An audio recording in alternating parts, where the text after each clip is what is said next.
안녕하세요. 중국과 중국어 관련 컨텐츠를 창조하고 있는 조재령입니다. 2020년 1월 19일 구독자 500명을 달성했습니다. 제 컨텐츠에 관심을 가져주신 많은 분들께 감사의 말을 올립니다. 엊그제 시작한 것 같은데 시간이 정말 화살처럼 빠르게 흘렀네요. 저는 작년 10월 22일 TSC 중국어 회화 자격증 시험 관련한 컨텐츠를 처음으로 올렸고 90일이 지난 지금 46개의 영상을 업로드했습니다. 원래 계획은 일주일에 2편씩 올리는 거였거든요. 근데 열심히 하니까 이틀에 하나씩은 올리게 되었네요. 오늘 저희 소중한 구독자님들과 그리고 유튜브를 처음 시작하려는 분들에게 제가 세운 퍼스널 브랜딩 전략과 관점을 공유하겠습니다. 지금 같은 관심 경제에서는 굳건한 퍼스널 브랜딩을 구축하는 게 경쟁에서 한 발 앞서 나가는 하나의 방법이 됩니다. 저는 야심가입니다. 올바른 방법과 최고의 실력으로 성과를 얻고 싶습니다. 그래서 몇 년을 쪼개서 전략을 세웠습니다. 첫째, 책을 집필해서 퍼스널 브랜딩의 초석을 다진다. 원래 이 당시에 바로 제가 유튜브를 시작하려고 했어요. 그래서 보면은 영상이 2개가 업로드가 되어 있거든요. 하지만은 제가 원하는 실력과는 워낙 갭이 있어서 유튜브는 나중으로 미루게 됩니다. 두 번째는 모든 중국어 자격증을 만점으로 취득하고 전반적인 실력을 회복하는 거였죠. 그래서 한 1년 반 정도 철저히 저 자신에게 집중할 수 있게 됩니다. 어떤 증명해야 되는 압박감 없이 철저하게 도전하고 즐길 수 있는 기간이었어요. 원래대로 하면은 여기 계획에 나온 것처럼 작년 6월에 모든 자격증을 만점으로 취득하고 유튜브를 멋있게 시작하는 거였어요. 근데 세상만사 내 뜻대로 되지가 않기 때문에 계획을 변경해서 바로 유튜브를 시작해야겠다고 결심했죠. 우선 한 달에서 2달을 유튜브 집중 연구 기간으로 제가 설정을 하고 관련된 서적을 많이 샀어요. 그리고 동종업계인 중국 그리고 중국어 관련 유튜버 약 60명 이상을 연구했죠. 그런데 제가 조사하면서 알게 된 사실은 중국이나 중국어 관련된 유튜버들의 수치가 전반적으로 나쁘다는 거예요. 절반 이상은 설 연휴에 버금가는 완전한 정체기를 겪고 있거나 완벽하게 포기했죠. 완벽한 포기라는 것은 약 3개월 정도 영상이 업로드되지 않는 경우를 제가 말하는 겁니다. 그래서 생각보다 이 중국어 시장의 파이가 크지가 않구나 라는 깨달음을 얻습니다. 어떤 분들은 영어가 시장이 그리 큰데 중국어도 당연히 크지 않겠냐 이렇게 얘기하는데 제가 볼 때 이것은 이 둘은 전혀 다른 예입니다. 카테고리만 외국어로 묶여져 있지 영어는 뭔가요? 필수 과목이죠. 모든 공교육에서 포함이 되어 있습니다. 직장에 들어가서도 보통은 영어를 어떻게 하죠? 꾸준히 업그레이드 시키죠. 공급이 홍수처럼 범람하지만 수요도 활화산처럼 폭발적이에요. 그리고 영어는 세계 공통 언어로 다른 나라 특정 언어의 수요를 일부분 대체합니다. 자세히 얘기하면은 저희가 태국을 갔어요. 태국어를 하나도 못해도 영어가 상당히 능숙하면은 커뮤니케이션 할 수 있다는 거죠. 그럼 태국어를 배울 필요가 없겠죠. 그래서 한국에서 영어랑 이 중국어의 파이의 크기는 비교할 수 없는 대상이라고 생각해요. 특히 여기에는 중국이 유튜브라든지 넷플릭스라든지 여러 가지 플랫폼을 맡고 있는 것도 큰 결정적인 이유죠. 어떤 요리 유튜버가 이랬습니다. 자기는 백종원 선생님이 유튜버 시장으로 진출하기를 바란대요. 그 당시에는 아직 진출을 안 하셨었거든요. 그 이유가 뭐냐? 물론 그 동종업계 사람이 오면은 이게 피할 수 없는 경쟁이 되고 숙명이 되는 거죠. 이 사람 걸 보면 이 사람 걸 안 볼 수 있는 가능성도 있으니까요. 하지만은 그는 이를 제로섬 게임으로 보지 않습니다. 왜냐하면 요리라는 카테고리 역시 게임, 음악, 유머에 비해서는 상당히 약한 편이죠. 하지만은 백종원 선생님은 자신의 파워로 그 카테고리 천장을 팍 뚫어버린 거죠.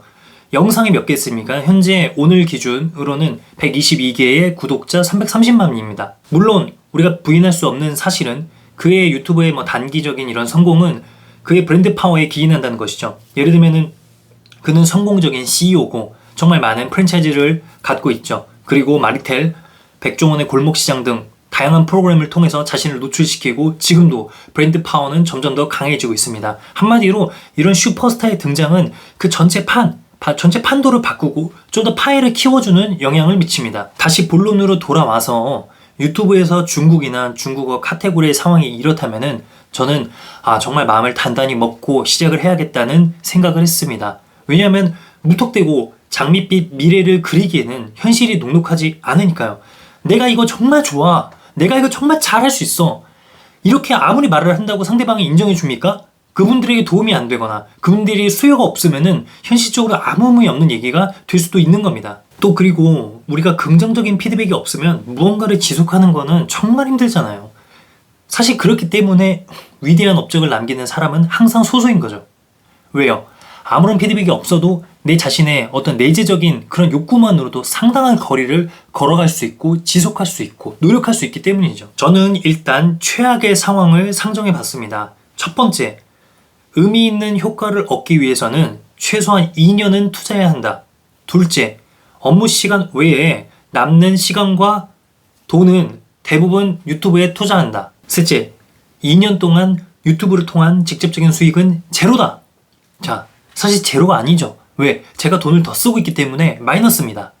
저에게 이런 질문을 던진 거예요. 2년 동안 유튜브를 위해서 많은 돈과 시간을 들여서 견뎌낼 수 있는가? 그만한 가치가 있는가? 하는 질문이었죠. 그리고 이 유튜브를 지속하기 위해서는 안정적인 직장과 수익이 동반돼야 됩니다. 구체적으로 이렇게 계산하는 거죠. 제가 지금 올해 나이가 34살이니까 2년 후면은 36살. 그럼 내가 얻을 수 있는 것은 나를 알릴 수 있는 수백 개의 컨텐츠, 자, 그리고 향상된 나의 실력, 확장된 영향력 등. 그렇다면 내가 반대로 잃어버리는 것은 무엇인가? 2년 동안 내가 이 시간을 다른 곳에 투자했을 때 얻을 수 있는 기회 비용, 그리고 잃어버린 돈들.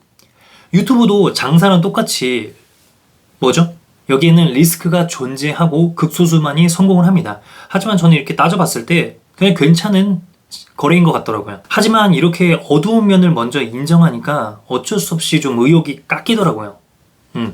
그래서 조금 더 빨리 성장할 수 있는 뭐 채널 같은 그런 형식이 없나라는 생각을 했습니다. K-팝을 중국어로 중국인들한테 알려주는 그런 채널을 만드는 것이죠. 물론 잘 된 사례도 존재하고요. 자, 근데 저한테 이런 물음이 드는 거예요. 아, 내가 이걸 하면서 행복할 수 있을까? 좋아할 수 있을까? 지속할 수 있을까? 해봤더니 어떤 것 하나 명확한 답이 떠오르지 않았습니다. 저는 행복하지 않을 것 같았고 설령 조회수가 잘 나오더라도 재미없을 것 같은 거예요. 그래서 방향을 좀 바꾸게 되는 거죠. 그래서 고민하다가 제가 내린 결론은 우선 저 스스로가 동기부여가 돼야 돼요. 왜냐하면은 아까 말했듯이 2년이란 세월 동안 제로 수익을 상정하고 있었잖아요. 막 그렇다면은 이게 만약에 재미가 없고 억지로 해야 되고 그냥 남들 맞추려고 해야 되는데 이걸 어떻게 지속할 수 있겠습니까?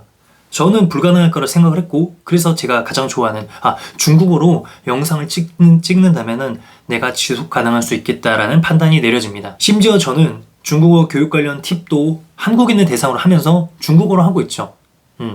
그 어떤 유튜버도 이렇게 하지 않았습니다. 하지만은 저에게는 가장 잘 맞는 옷이라고 생각했고, 나만 잘하면은 이 취지랑 컨텐츠의 의미를 이해할 수 있는 사람들이 많아질 거라는 생각을 했습니다. 아직은 그 갈 길이 아주 멀지만은 그래도 제 취지를 이해해 주시고 좋아해 주시는 분들이 조금씩 생기는 것 같아서 진심으로 감사의 말씀드립니다. 그리고 이런 컨셉과 컨텐츠는 또 다른 실제적인 의문에서 출발합니다. 여러분은 한번 그런 의문을 가진 적이 있을 거예요. 아, 나를 가르치는 선생님은 과연 실력이 뛰어날까? 그리고 진짜 잘한다는 게 뭘까? 그들은 그것을 어떻게 증명할 수 있을까? 혹은 나는 그런 기준을 보고 싶다, 알고 싶다, 더 높은 곳으로 가고 싶다 라는 열망이 있었을 거예요. 저도 항상 갈급했거든요. 도대체 뭐가 잘하는 건데? 도대체 뭐가 좋은 건데? 그렇기 때문에 저는 결심을 한 거예요. 그냥 뼛속 깊이 다 보여주자. 그냥 다 내려놓자. 나의 강점, 약점, 물론 당연히 준비를 한 거기 때문에 잘하겠죠. 하지만은 무조건 다 보여주는 거예요. 사실 이렇게 하면 공격당할 일이 정말 많아요. 원래 사람이 유명하지 않고 인지도가 없으면은 공격당할 일이 전혀 없습니다. 하지만은 인지도가 조금이라도 생기면은 공격당할 위치에 있는 거죠. 왜? 보이니까요. 그리고 뭔가 약점이 보이니까 혹은 뭔가 기분이 언짢으니까 그냥 까는 거예요. 이게 사람이 좋고 나쁘고 아니에요. 이건 그냥 세상 이치인 거죠. 자, 그렇다고 봤을 때 그러면 그 길을 안 가야 되냐? 그건 아닌 거죠. 가고 싶으면 가는 거고, 가보지 않은 길을 가봤을 때 그 희열과 재미도 존재한다고 생각합니다. 저는 되게 좋아하는 말이 베스트 원이 될 필요는 없는 거예요. 누구나 다 최고가 될 필요는 없지만은 only one, 유일한 사람이 되어야 하는 거죠. 그렇기 때문에 자기 길을 걸어가고 여러분의 길을 개척하는 걸 저는 정말 원하고 바랍니다. 항상 어떻습니까? 이 계획은 엄청 쉬워요. 계획은 그냥 말로 하거나 그냥 글로 쓰면 되니까. 하지만 실행은 또 무척 어렵습니다. 현실적인 문제를 극복해야 하는 거니까요. 그래서 아까 제가 뭐라고 했죠? 2년 동안은 꾸준히 해야 한다. 이거는 뭐예요? 그냥 말만 한 거예요. 말만 한 거는 아무 쓸데가 없어. 그래서 무조건 행동하고 실행해야 돼요. 행동과 실행만이 결과를 나올 수 있는 거니까요. 한마디로 저도 증명당해야 되고 검증당해야 되는 거예요. 이 세상에 살면은 직업인으로서 프로로서 살려면 무조건 검증당해야 돼요. 증명해야 되고. 그러니까 저를 지켜봐 주세요. 응원해 주세요. 저 역시 여러분들의 승리를 원합니다. 우리가 있는 바로 그 자리에서 어제보다 더 나은 삶을 살아야 돼요. 발전해야 하는 거죠. 무조건 승리해야 되는 거예요. 내가 어제보다 발전하면은 그게 승리한 거고 그게 나아지는 거죠. 그러니까 여러분 오늘도 파이팅 하시고 정말 다시 한번 감사드립니다. 안녕.